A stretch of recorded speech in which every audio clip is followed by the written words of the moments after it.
Well, good afternoon everyone, and can I welcome you along to the second part of the Education and Communities Committee. This is the education part.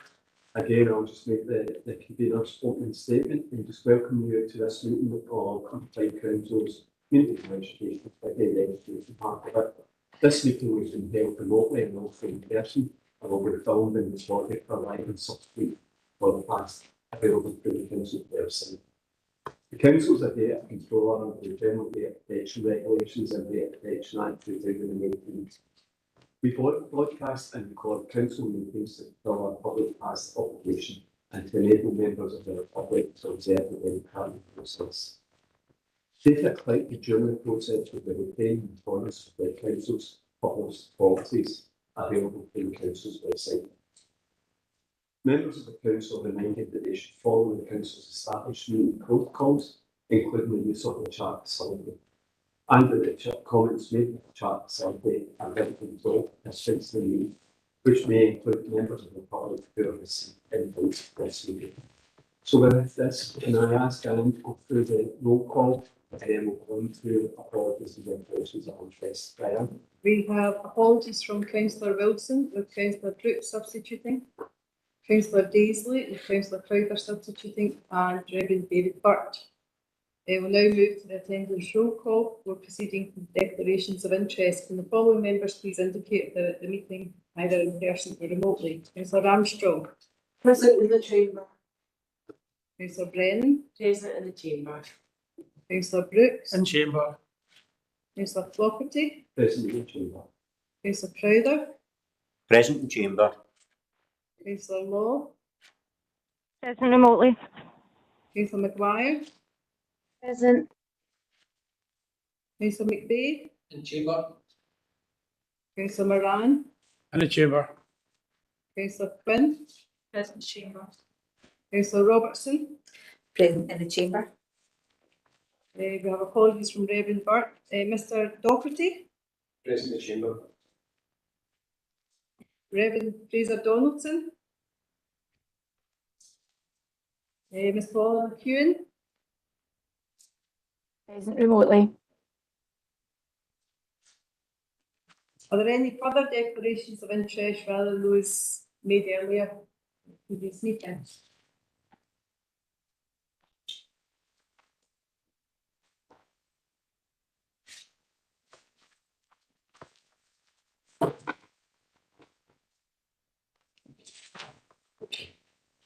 Thanks everyone. Can we move on to the first agenda item at this part of the meeting, agenda item number 9, which is the revenue budget report. And I'm going to ask Mary to speak to this. Mary? Yes, thank you, convener. This report outlines the outturn for 22-23 and the current projection for 23-24 for the education side of the committee. In 22-23, there was an underspend of 697,000, which was in line with what we reported to committee in May. The main variances contributing to this underspend are outlined at section 3.4 of the report. Current projection for this year is an overspend of 358,000, and again details are outlined at section 3.5.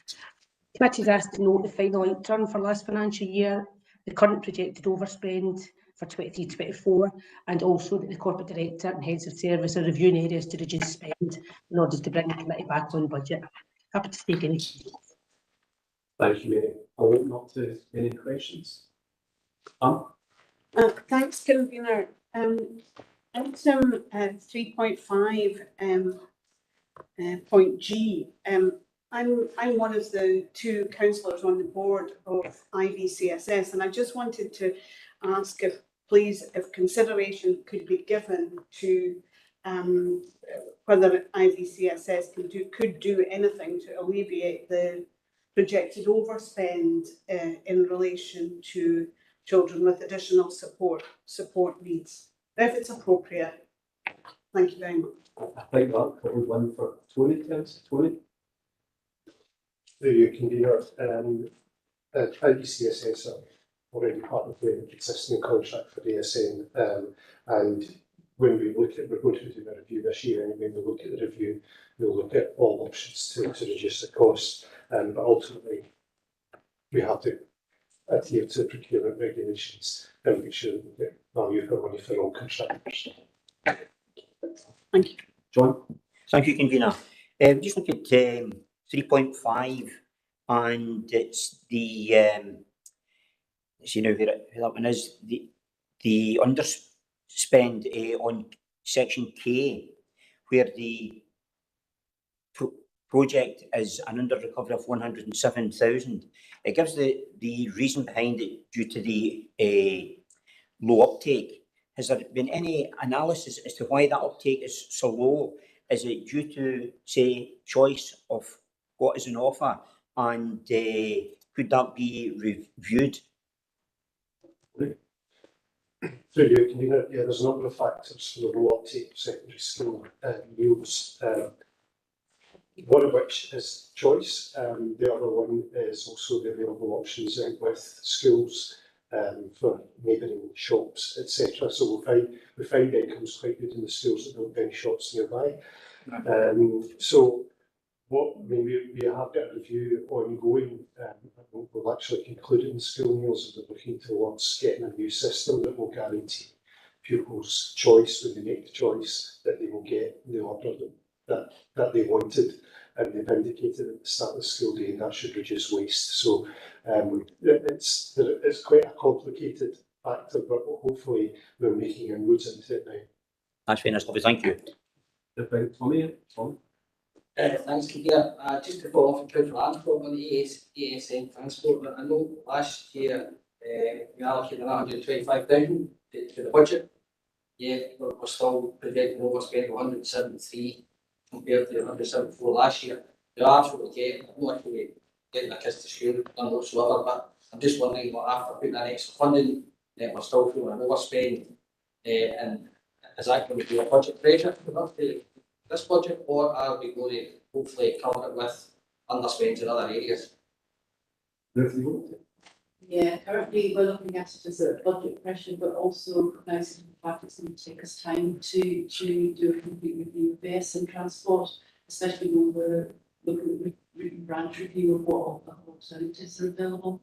So it will be budget pressure for next year.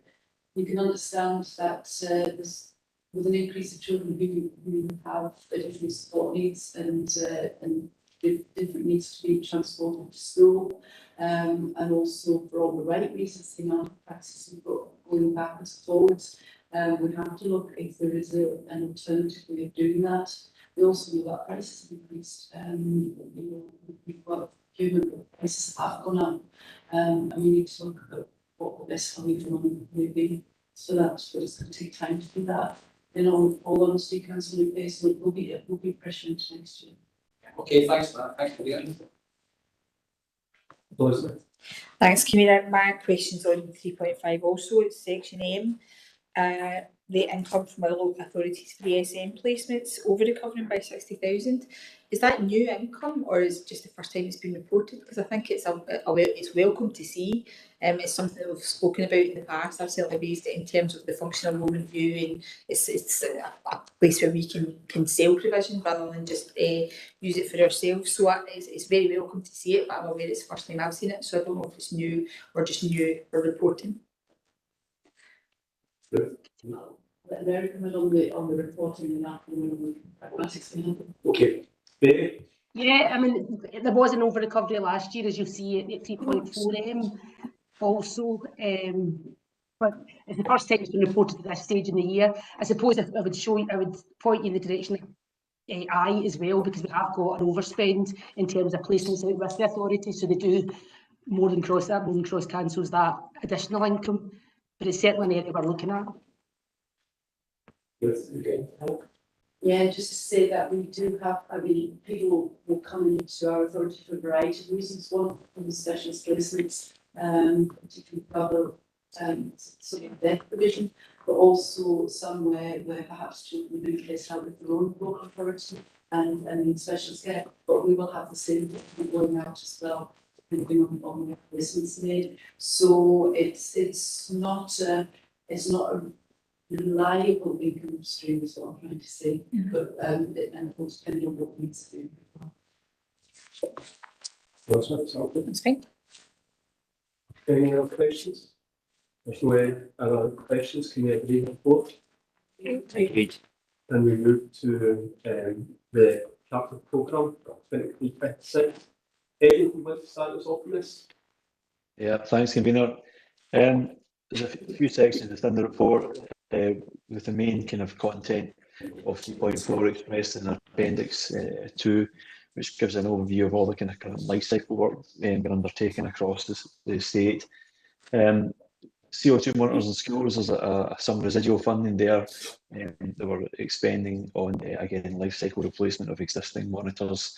And on the next point, preschool meals, just confirming that we'd undertaken work over June and the summer holiday period in preparation for the rollout of free school meals, and completed the works in 14 primary school kitchens in time for the new school term. Happy to take any questions. Just before we go on to questions, I'm going to ask Ruth maybe make a comment. As you would expect, that we've done stuff with to the concrete blocks, and we've been quite quiet. No, I'll ask Ruth to maybe say what we've done as an education board. Ruth. So through you, convener, Eddie's team have been working tirelessly, I would have to say, working within the guidance and looking at the inspections that we needed across our school estate. So there is, come back and re-inspected some of our schools as well. At the current time, we have one school where we know there is some rack concrete. The inspections are amber, red, amber, green rated, and safety precautions, safety regulations are followed on the back of that. The guidance from the engineers is that the school is safe to open. We've got full engineers report, and I wrote to the parents of St Michael's Primary School on Friday night saying that there was some reinforced aerated concrete, I think is the full word. I didn't know that on Friday morning, I have to say, that there was some in their school, but that, to make sure that they were aware of the fact that their children's safety and our staff's safety is absolutely paramount.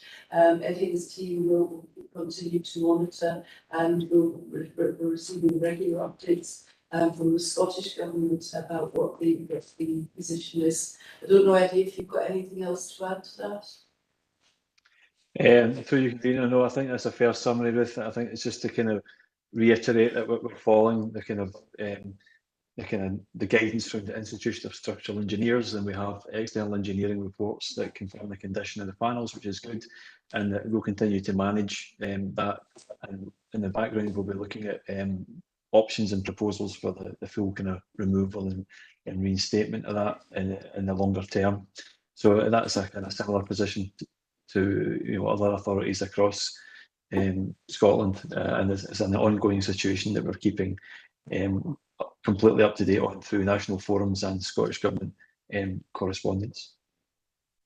Okay, Ruth and Eddie, thanks for that. I'll bring this on this, Francesca. It's on free school meals, so if there's someone else. If you can try and ask if there's any questions on this, or are you happy with the update and the reassurance that both Eddie and Ruth given us? Yeah. Okay, and Francesca. Thanks very much, convener. Thanks very much, Eddie, for that update. It's just really a thanks about all the work that's going in over the summer holidays to make that free school meals offer possible. And there were some lovely pictures in the press with our convener there, and some young people enjoying the facilities. I'm actually ashamed to say that I don't think I was an early advocate for universal free school meals, that I was asking myself always, is this really a priority anti-poverty measure when the Scottish Government first announced that policy? And it's safe to say that I was absolutely wrong, that I think all the research shows that when you offer a universal service like this, attitudes and perceptions change. It's about health, nutrition, addressing hunger, and also about nurture, those additional benefits of sharing a meal together, developing the social climate of the school.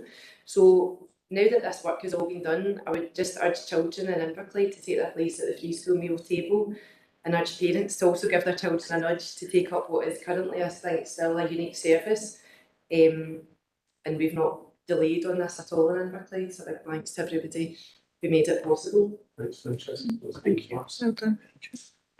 Have we got any other questions on Eddie's capital report? If not, can we agree that report? Thank you. Can we move on to the next agenda item? Which is agenda item number 11, which is again a big report, and it's Education Services Improvement Plan. Michael, do you wish to start us on this? Yes, good afternoon everybody, and for you, convener. So this is a report sharing with you the final version of the Education Service Improvement Plan for the current academic year. This follows on from the Standards and Quality Report, which we shared with you at the end of last session. I think it was at the May Committee. And the report with the attached improvement plan seeks to outline the key areas of focus outlined against the national priorities that we're required to plan against for the coming year. This is you wouldn't believe it, but it is a slimmed down version of what we had the year prior coming out of COVID. We had a huge amount of work to look at, and we've really tried in this plan to focus in on a number of key areas against the national priorities, as well as responding to the need that we have across our establishments. Another change in this plan is the addition of a national priority relating to UNCRC, and you'll see that I've sought to explain and exemplify in the plan that rather than have a separate section for that, we've tried to identify throughout the plan, through highlighting in colour, where we are linking and working directly to the rights of the child.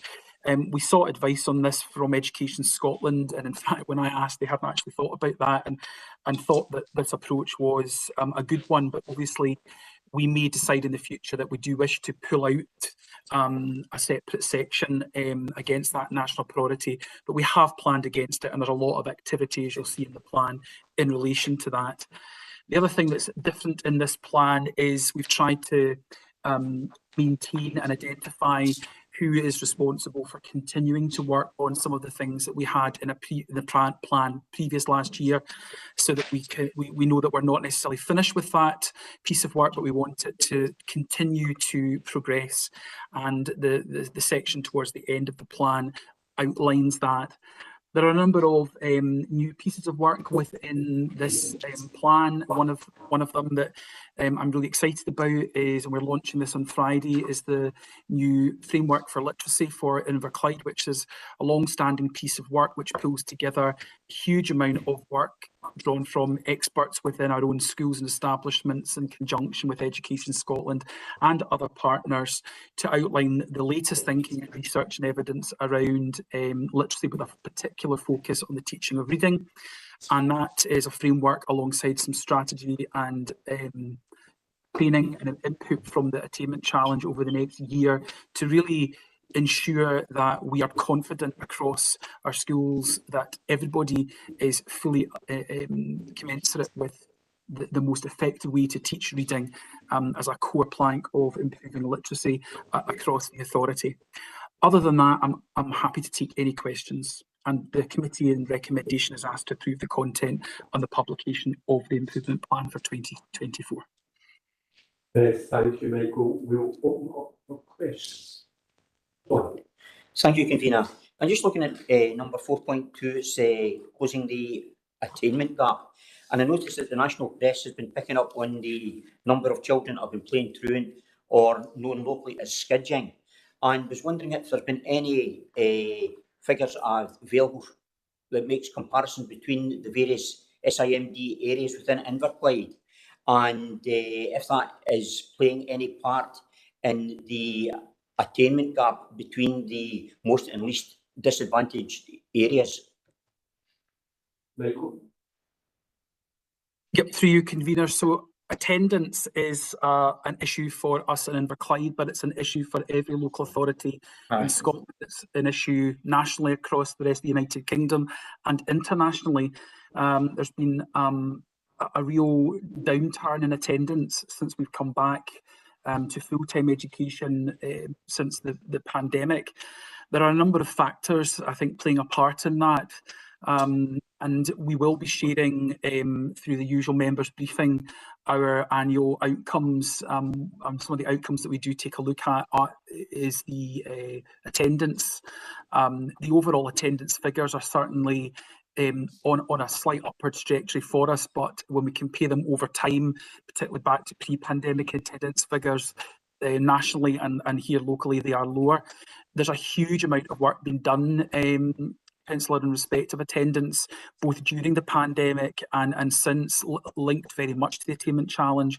Many of our schools spend an amount of PEF money on staffing to both track and monitor on a daily, period by period, in this case of secondary schools, attendance, and a huge amount of work's been done in conjunction with our educational psychology team to really get underneath why it is that for some children they have found it very difficult to come back to school. There will be those young people who are not attending school for a variety of different reasons, and in each case, and my expectation is every case is known to every school. You know, there's a story behind why they're not attending school, and there should be a plan in place to support that young person and their family to improve their overall attendance. So just to reassure you, it's something that we are acutely aware of. There has always been a gap in attendance related to poverty, and that we've had some success historically at beginning to close that, and then post-pandemic that has opened up again. But again, it's an area of real focus and drive across both our own school system, but across the RIC and beyond nationally as well. Okay, that's lovely, thank you. Okay, can I bring Francesca? Francesca? Thanks very much, convener. Thanks a lot for that, Michael. It's obviously just a huge plan. As you said, this is a slimmed down version, and I think it just shows how much of the heavy lifting we expect from our education services, really just to lay the building blocks for the sort of society we want to see, that both safe, healthy, respectful, achieving. And a lot of that responsibility obviously goes far beyond the school gates as well. And I think I was actually going to make that point, I suppose, possibly that John was leaning towards, and I suppose that's why attendance just is so important, and really reassuring what you've just outlined there. I think lockdown probably brought a bit of an existential crisis to all of us in the world of work, whether we're young or old, that whole rules of engagement for life, that you have to go to work, you have to be in school. Everybody, that all changed suddenly, and it's hard to kind of get back to an equilibrium. I think when I was seeing all the work that's in this, I just wondered, obviously parents wouldn't want to see, I doubt many parents would want to see this whole document. I think for me it shows why attendance is so important, and parents are key partners in ensuring that. I wondered what mechanisms there are in place for parents to see even sort of elements of this plan. I know there'll be lots of work going on through that, through sort of school partnerships and parental engagement.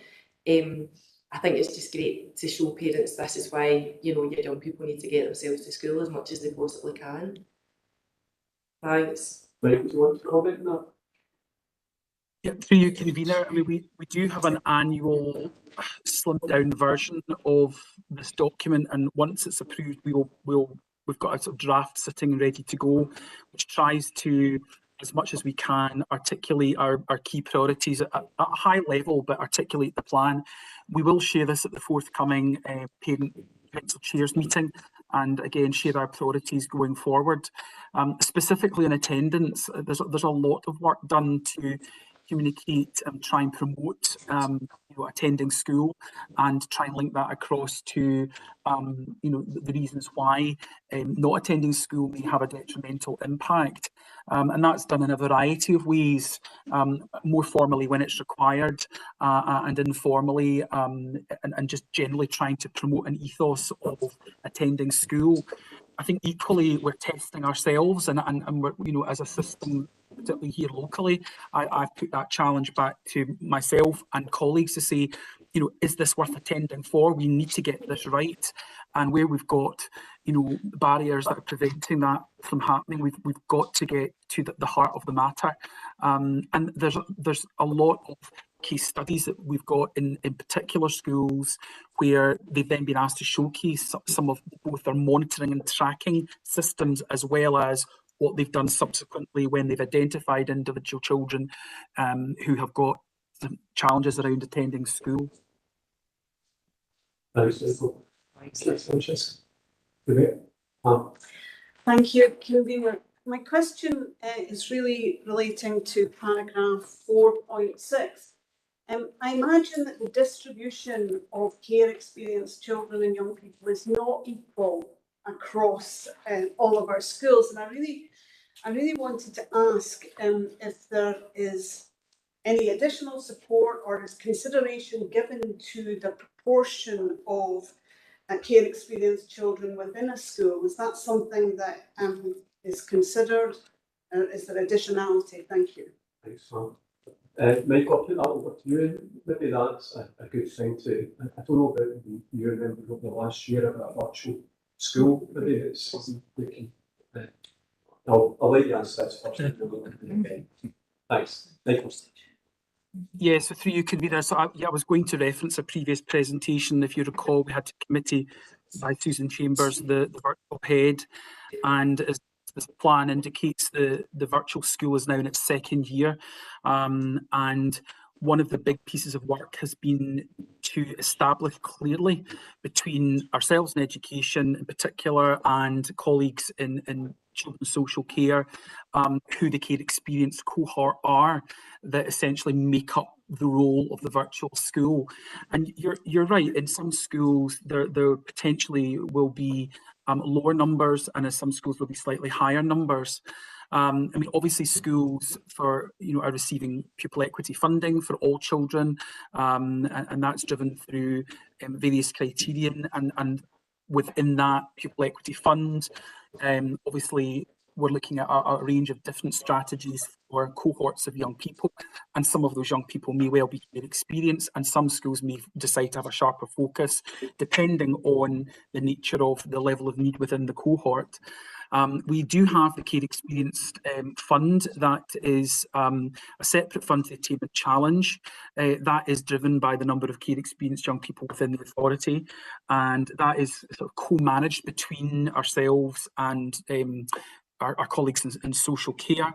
And currently we have a Mark Coyle, our project lead for the Attainment Challenge, has kind of the overall responsibility for the kind of reporting in relation to that spend, and part of that budget is going towards the costs around the virtual school and its establishment, but also within it there are a couple of new roles, support workers linked to welfare, to be targeted at care experienced young people where that's required.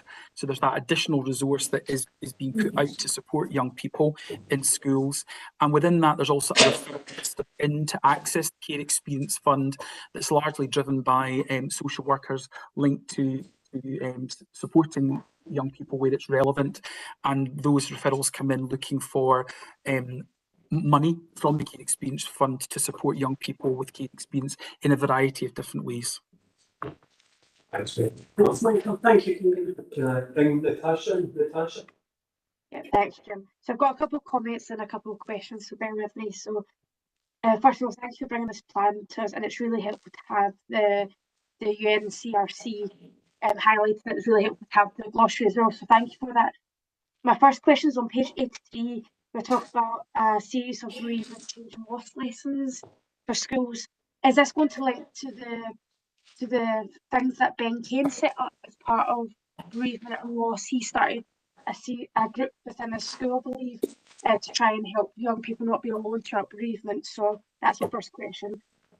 And my second point is on page 85, we're talking about launching a post-school transitions guidance documents. So for young people with additional support needs and also for parents to support them through the transition. I just want to say this is really welcomed. I think that transitioning from high school to, I don't want to say rural life because high school is rural life, but adult life can be quite a transition for some young people, never mind if you maybe have additional needs that need support and your whole support network is going to change. So I really welcome this. My two questions is, when will we get an update on the progress of these things? and where's numeracy in this? I can see literacy under point A, but I'm just wondering where's numeracy in this, because I'm very aware that in Scotland we're a bit lower for numeracy than literacy. So whilst it's great to see literacy in here, where is our numeracy? So my questions are, banking group, is there going to be a link with that?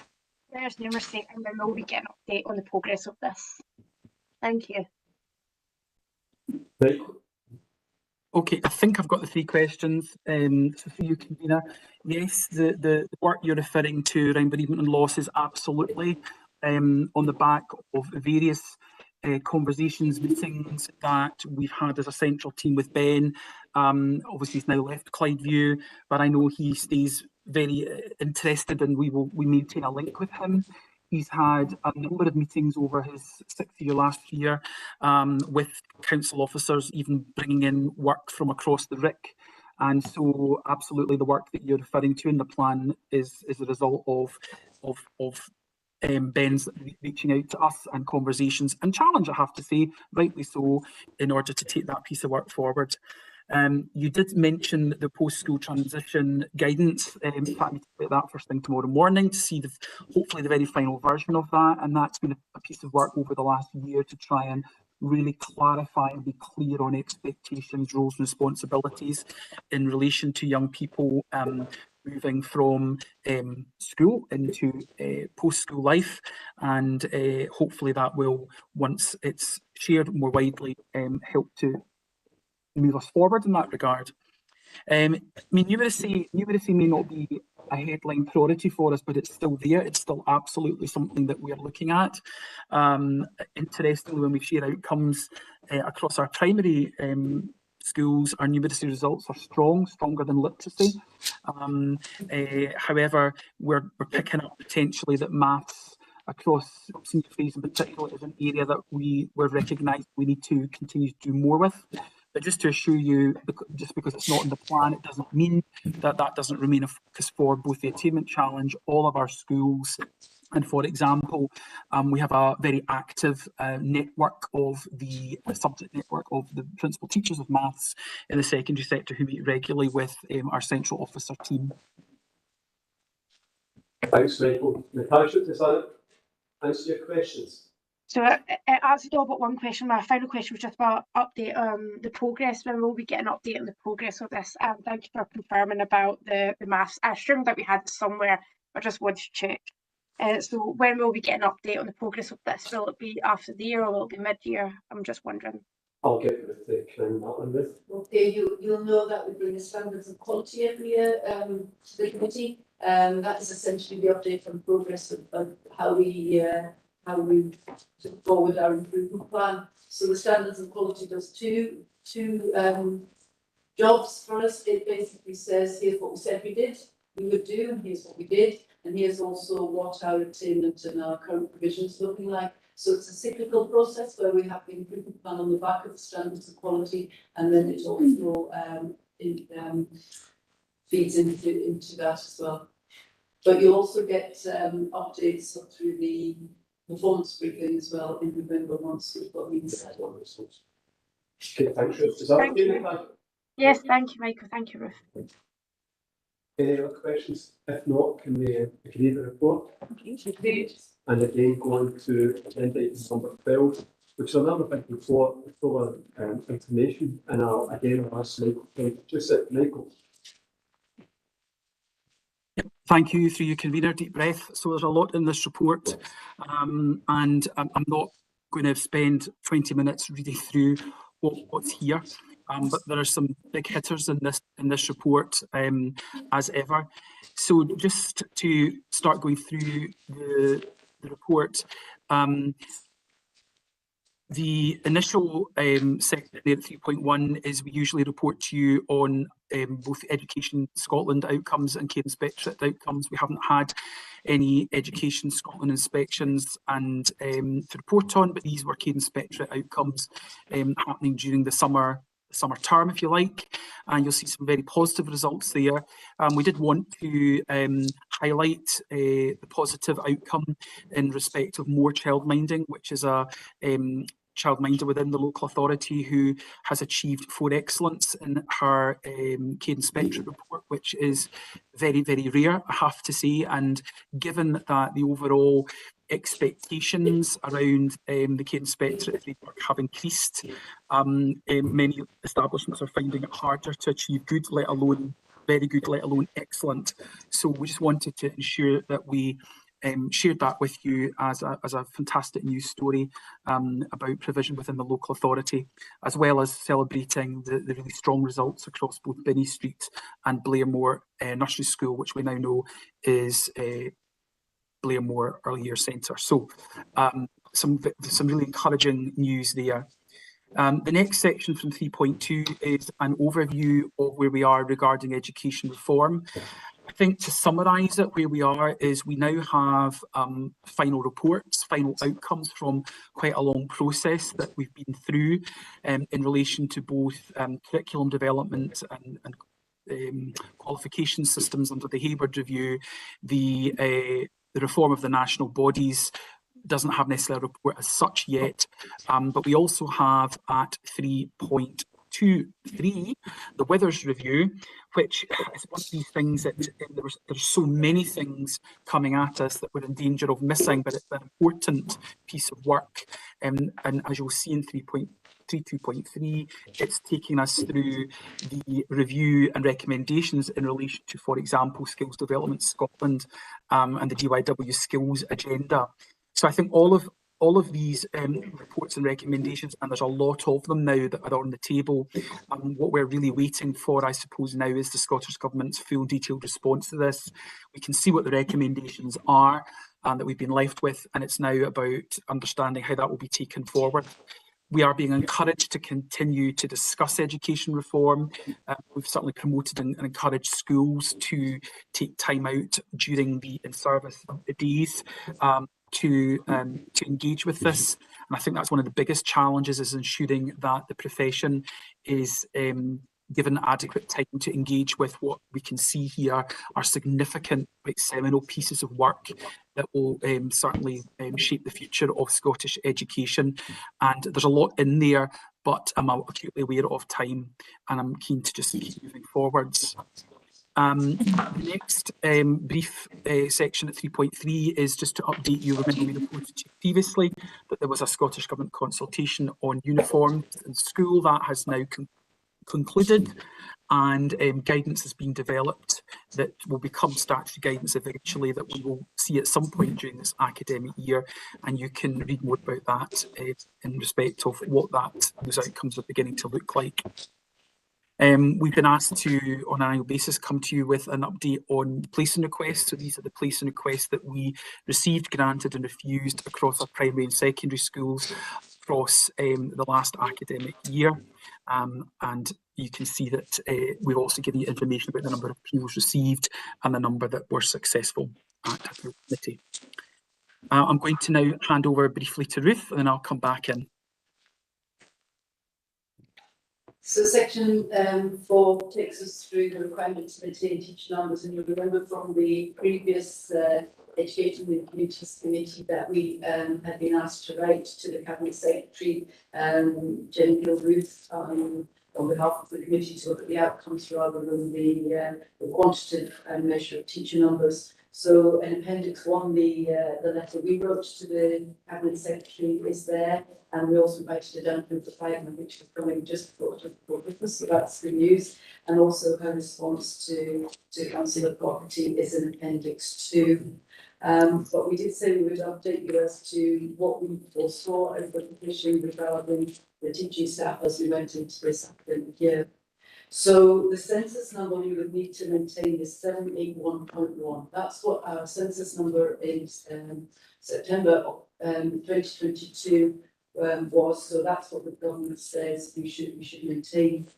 However, in that 781 would have been not only the additional teachers from the additional Scottish funding, that's absolutely there, but also some additional teachers from the early years earmark reserve, which we had agreed with the Scottish Government we would put into recovery teachers, and also the additional teachers linked to the Scottish Attainment Challenge. So given the fact that we have We no longer have the earmark reserve, because that was a short-lived part of the funding, and the fact that Youth Applied is significantly losing from the Scottish Payment Challenge, with proportionately losing one of the biggest margins, then we cannot maintain those teacher numbers because we don't have that additional funding. Our guess is that that additional funding employs 28.2 additional teachers. So that is the amount of teachers that was brought in by the Attainment Challenge and the earmark reserve. And we alerted the Scottish Government to the fact that that specifically for Inverclyde was additional funding on top of our core funding. This is not the council cutting teachers. This is the additional teachers we employed on the back of the extra funding. Our current position is that we anticipate being about 20 different. So there will be 20 less teachers than we had than the 781. Now the difference to that can be linked to the amount that the schools choose to put in through the PEF money. It could also be linked to who was absent on the census week, who was around, if we were carrying any vacancies. So it's a huge health warming because we haven't been through the census week yet. So we will hit the same circumstances again. There will be vacancies in some of our schools. There will be absences that will be covered by internal supply. So but it's giving you our best guess as to where we anticipate the staffing will be. So we as Inverclyde Council basically say that we will not be able to maintain the 781 teachers. Okay.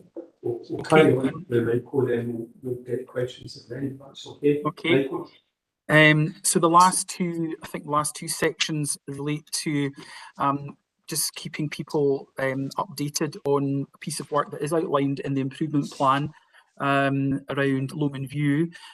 This is about how we are trying to evolve the provision at Lomond View in a number of different ways to more effectively meet the range of needs from across the authority, both in a provision at the school itself, but also in an outreach capacity, as well as extending some additional staffing and support to the primary sector in an outreach capacity as well as trying to be picking up on one of the previous items and Councillor Robertson's question, trying to ensure that we have increasingly the provision at Lomond View is developing into such that it can better meet the level of need that would mean that we wouldn't necessarily need to place a child in an out of authority provision.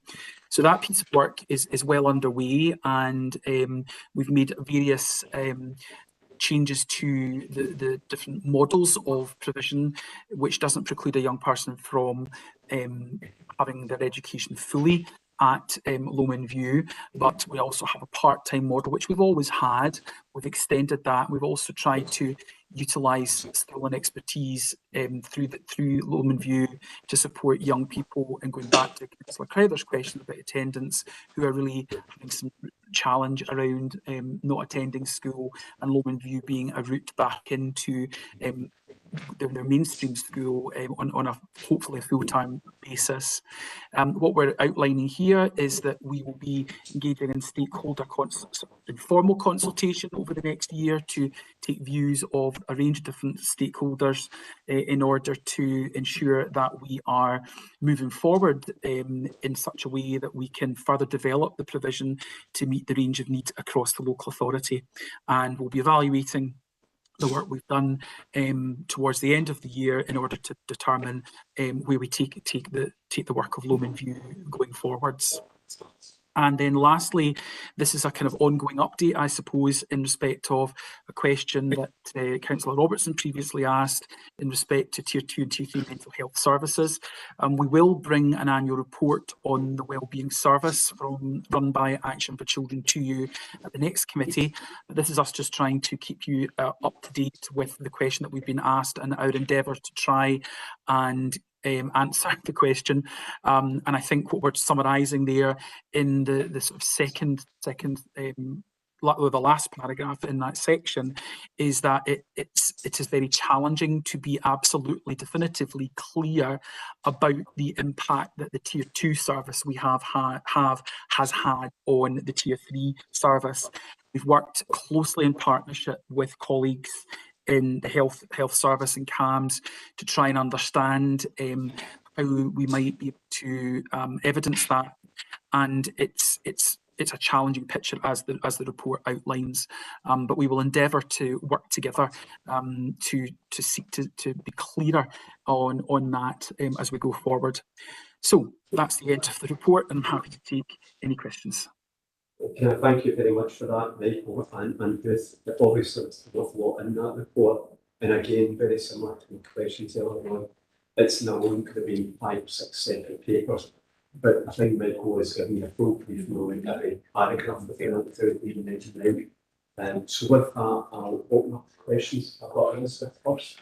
Elizabeth. Thank you. Thanks, Convener. My question is about the requirement to maintain teacher numbers. First question question or comment, possibly another question. Has our roll gone up or down? It will have gone slightly down, although actually we'll have to look at census numbers because we've got unusually over the last 2 years we've had drip feeding over the year. So we'll always take our rolls with the census numbers. So some years we've maintained more, but usually it's on down. This one, I would also be fair to say that normally we would take part of that would be from the NRC side from baptisms and looking at going forward and project forward the route. But for instance, over the last year, we know of a lot of people come in from Glasgow through Glasgow University and all that probably didn't expect, and that's probably swayed the role regardless. Yeah, we've had so we've reduced the usual predictions of what we'd expect to see in the Clyde. What we've seen is a lot of migration of families into the Clyde, which increased the numbers. We don't know accurate road predictions till we know exactly what the leavers looks like, because some young people will leave S5 or S4, thinking I'll stay on for another year, but then maybe make a different decision. So we always use the census figures as just the one version of truth, and then we manage everything else around it. But what I would say is that we would typically expect in the Clyde our roads go down trajectory. Okay. So thank you for that. I mean, it's interesting that might be slightly different, just by having a different journey, which is a journey that we want to see. We want to see more families, more young people and everything coming. So that's great. Taking that even out of the equation, then we do have at least 3 external variables that should suggest that there's no way that we should be keeping 781.1 FTE teachers. You know, if we say we've got an earmark reserve that we're given permission to use that we're now not going to be using, we've got Scottish Attainment Challenge money that was available, we always knew was limited, and we've accepted that's no longer there, but we surely can't be expected to keep the teachers employed on the back of not having the resource for it. So that it does seem, and this is me doing my usual thing, I'll speak truth to power, whoever they are, whether they're my side or not. What is the route to articulation of our at least 3 external variables? Have we already fully articulated that to Scottish Government? Do they know every aspect of this? Yes, and because of our size, we can probably articulate it very accurately, because we can almost get down to 0.2 of a teacher. So we have met with the Scottish Government and we have told them exactly what the issues for us are. And different authorities will be in different positions. All authorities will either have an increasing role or a decreasing role. Some will be favored, some won't. All authorities will be affected by pupil equity funding, because if teachers are more expensive and the amount of money stayed the same, then you can afford less of a teacher. So all authorities across Scotland will be affected by that. And also pupil equity funding is at the choice of the teacher. One year they may employ a teacher, another year they may have a different priority. So I know that through Addis and COSLA, the representations have been made to the Scottish Government. The particular issues for us is around the difference in the external funding and the funding forms that are being used, and that perhaps only the attainment challenge authorities that were the initial pilot authorities will be in that position. Some authorities will be getting more money as it's a 4-year transition period. The ones who didn't get any initial attainment challenge money will get more over the 4 years as ours decreases. And what we're saying to everybody is that is not. Okay. Thanks. It's usually check that that full articulation has been made. You know, we've been granular about it. We've taken it down to the nuts and bolts because, again, I would like it to be a case of there's a blanket decision made and the kind of intricacies of what it means for us isn't fully known, but it's really heartening to know that it is known. We did have that discussion before this committee, before I sent that letter statement from the 8th year. Can I bring Francesca and then Francesca? Thanks, convener. It's a slightly different subject. So is that yeah. Thanks for that update, Michael Andrews. It's just more of a comment really about the school uniform consultation. It'll be interesting to see what that statutory guidance looks like, and I'm just wanting to use this opportunity to come in. You could come in on any of those sort of overarching themes, but really particularly on affordability and cost and sustainability. Just to commend all the schools in Inverclyde who ran school uniform swaps over the summer holidays or just before or just after. I think that was an excellent addition for parents, and I hope to see more of it in future. I used them myself, and although I did decide at the last minute to save some young people from the handmade pinafores that my mum had made and kept them, they're still in the boot of the car. So also, I think Morton in the community did a bit for PE kits by having a stall in the mall for some sort of sports equipment for young people too. So it's just to say, I think it saved a lot of families a lot of time, it saved them a really big amount of money, and it was good for the environment and the circular economy as well. So thanks to everybody who was part of that. Thanks, Francesca. Thanks, convener. My question's about Section 5 Lomond View. I wanted to ask if family placement fostering staff continue to be based there, and if the review will consider, you know, what might possibly be the best use of the available accommodation within Lomond View. Thank you. I'll bring Ruth in this one first of all.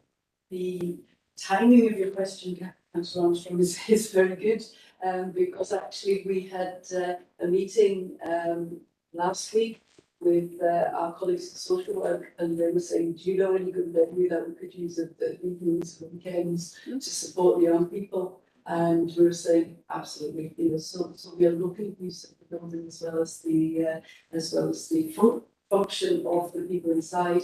So yes, we're undertaking work right at this time, looking at how we could co-locate some of the services. And originally it was set up in co-location, but perhaps that's come away a little bit. But also the actual functionality of the building over evenings and weekends. And finally, this question, because I think that meeting possibly took place while Michael was away, so it might be used to him as well. I'm looking for any other questions. I can't see any other questions. Again, at the full paper, and normally the first thing we do is obviously congratulate the organisation on the care inspection as well, especially a child member getting 4 excellence with up to 16. So I wouldn't want us to go without congratulating that. It's an awful lot in the paper. And I just thank Michael and Ruth for answering all the questions and giving the view that allow members to get the questions. So thanks a lot for that. Can we move to agenda item number 13, which is purely on the catchment area consultation for the secondary tailored education in Inverclyde. And Michael, you want to start us off on that one? Yes, through you. Yep, through you, convener. So this report is a follow-up to a committee report presented at the special meeting we had in March, where approval was then given to officers to develop a proposal for the establishment of an offer of Gaelic secondary education in Inverclyde, commencing in August 2024 within Inverclyde Academy. And as well as that, we agreed to bring back the proposal for the statutory consultation to committee. So you'll find an appendix with the consultation attached, and there's in section 3 the background, which you've seen before, in terms of the story and the chronology of the work we've been doing over time to get us to this point. So I don't propose to go over that in any great detail, but try and pick up in respect of where we are now. And so just sort of pointing out at 3.8, there's actually no legal requirement for us to carry out a statutory consultation to establish the GME provision itself. However, the requirement is on us to establish the delineation of a catchment area for the provision. And you'll recall that through our journey, we identified, it was pointed out to us that we hadn't ever delineated a catchment around Win Hill's GME provision, and you'll recall we brought that to committee, I think it was 2 academic years ago now, where we went to consultation to establish that the catchment area for the GME provision at Win Hill was the whole of Inverclyde essentially. And so in creating the GME provision in secondary at Inverclyde Academy, we would seek to do the same. And so the focus of the consultation will be on the catchment area. However, what we've tried to do in that process is obviously at the same time share the proposals and the plans for taking forward the actual provision at Inverclyde. And the timeline is obviously outlined within the document, so we have cleared this with Education Scotland in terms of their capacity, and if approved, the consultation will carry itself out for the 30 statutory school days, starting just at the beginning of October there and ending in November. And during that process, there will be public meetings, which again the document outlines we publicised in order to engage with stakeholders and the community, as well as portal for online feedback, as is per our usual process for consultation. So the proposal is that the catchment area would be established in line with the primary at the secondary for the whole of Inverclyde, and that any pupil who wishes to pursue Gaelic medium education at Inverclyde Academy would live in the catchment area if they live in Inverclyde, and as articulated there at 4.3, if they live over 2 miles from the school, they'll be entitled to transport in accordance with our transport policy. So the attachment outlines the proposal, consultation proposal document, and essentially what we're seeking then in terms of recommendations here is for the Education Committee's committee to approve the proposal for establishing an offer of Gaelic secondary education provision for the academic year beginning August 24 within Inverclyde Academy, and to approve the final proposal for statutory consultation back to the Education and Communities Committee. Happy to take any questions. Thank you, Michael. Open up questions. I can't see any here. I can't see anyone like you agree with paper. Agreed. Can we move to agenda item number 14, which is amendments to the final policy on injection for the quick placement and immunity for the routes for the quick. And so these are minor proposals and changes to our policy. If I just take you through the changes. The first one is basically the entry requirements for the primary school. This is all being applied now, so we've just changed that to state it's not a placement request. In 4.2, we're looking for consistency of when a child should get a baptism into the Roman Catholic faith. Some of the policies said prior to entry to primary 1, other parts of the policy said just the baptismal certificate. So we're taking it across the whole policy for consistency. 4.3 is perhaps where the policy was slightly silent when pupils entered into schools mid-year. Now, as we said earlier, we've had more pupils than we would typically have entering school during the course of the academic year, and we found that what got us to where we are won't necessarily get us forward, especially in the denominational sector. So what we had previously done is followed the requirements for admissions to schools. However, what we're saying is we would like to look at in paragraph B, so this is admissions to schools during the term rather than the in annual admissions process for S1s and P1s, and we're basically looking at a pragmatic solution. Nobody wants the chosen school in the child's catchment area to be full, but we have to be reasonable. We can't halfway through a school year just suddenly put another class in, because we're not just putting one more class in, we're disrupting every single child's staffing arrangements. And so what we're saying is that what we would do is transport the child from an alternative school until the beginning of the next academic year. And what we're saying here is we would just take a pragmatic approach, and so where we don't have space to accommodate pupils, then the space will be found at an appropriate alternative school. And that would be agreed with parents, and that just gives the officers who are dealing with this a bit of leeway not to be transporting pupils right way across the Clyde sometimes. One on cost, but two on the fact that if we fill up any sectors of our schools, then we're going to be left with no spaces at all. And the last one is basically saying that we deal with the primary ones, secondary ones centrally, and that's because head teachers don't always know just who else might be on the waiting list or who would be allocated in place. So actually, it's a simple opportunity for this with person. I'll open up to questions. Elizabeth? Thanks, Camilla. This I tried to see if this question was answered in the document, and I really couldn't see it. If I've missed it, I really do apologise. Going to the 4.2 proposal, I'm going to give an example of someone living not in a village, but they're now in primary 6. So the next year they'll be primary 7, thinking about their transition, and they got a baptismal certificate when they were in primary 3. Does this new provision retrospectively apply to them, or is it only now that we're asking for this? I really hope I'm clear. That is a complicated one. What the church had asked us to do is they actually, most people that were baptised into the Roman Catholic faith do so before the children enter school. Yep. They did not want it to be an incentive for a perceived choice of school.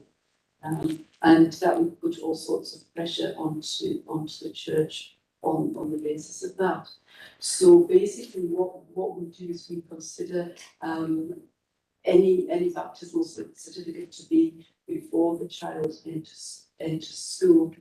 That child would have already chosen thinking through your example, child would have already chosen a non-denominational school, but still had a certificate of baptism. Perhaps we can go into this absolutely offline, but I think what you're saying is, does it apply retrospectively to somebody? I would imagine that would be an extremely rare situation for us, and we would just look at the specifics of that context. Okay. No, that's fine, thank you. It really was hypothetical. I'm not speaking on behalf of anybody here, but I'm just kind of thinking of situations where it might kind of be. I think we'll start with come up. Yeah. Jim? Thank you, Camilla. It would be very rare, but if you alluded to a situation where it may well nice. Yeah. So just to say that a parent wants to access a denominational school, and is prepared through baptism in order to do that. I don't think that quite addresses that. Mm-hmm. I don't think it can. And through you, Convener, I think that's where we would look at the absolute specifics of that situation. It would be extremely rare, but we are aware of situations where parents have tried to give the children an advantage into getting into the school. We've got to recognise that. Can I just come back in? Yeah. I think it probably does address it. You know, it's saying that you now have to have it, the certificate of baptism before you get into primary school. I think it does address it, but it's not going to help the person that's in P6 that did what they did when they were in 3. So that's still a wee bit that I'm, yeah. And I think with the key, Ruth mentioned a lot of things was a pragmatic approach to this. I think the problem with pragmatic approaches, you've really got to get pragmatic approaches down the right, and I think it's a problem. One of the things we've been very successful at, thanks to us and Tony and Michael, is our education placement policy has now been extremely robust compared to what like it was 10, 15 years ago, to be honest with you. I think this is very much on the periphery. So hopefully, if we can iron out, I'm just trying to think, okay, do these have a right to appeal as well? So if that does happen, does it have a right to appeal? We've just went through the appeals in the last bit, but we've seen that none was just, none was granted. However, if there is a right to appeal, then we've got that behind it. Everybody has a right to appeal, and that's stated in the letters. It's the right of priority places that would have to be taken into consideration. But that would be always through the place in question, it would always be through the panel as well. Jim, what I can? Thank you, Peter. I think the point you're making there perhaps is addressed by the policy section 3, number 3. There identifies 2 criteria for admission to the nomination scheme, which is infinity, with all you see of the screen, and the business that we get. Now, in one of those cases, there were never infinity, and it's demonstrable, whether it wasn't. And if you're joining Solomon, how do you We call it the personal approach.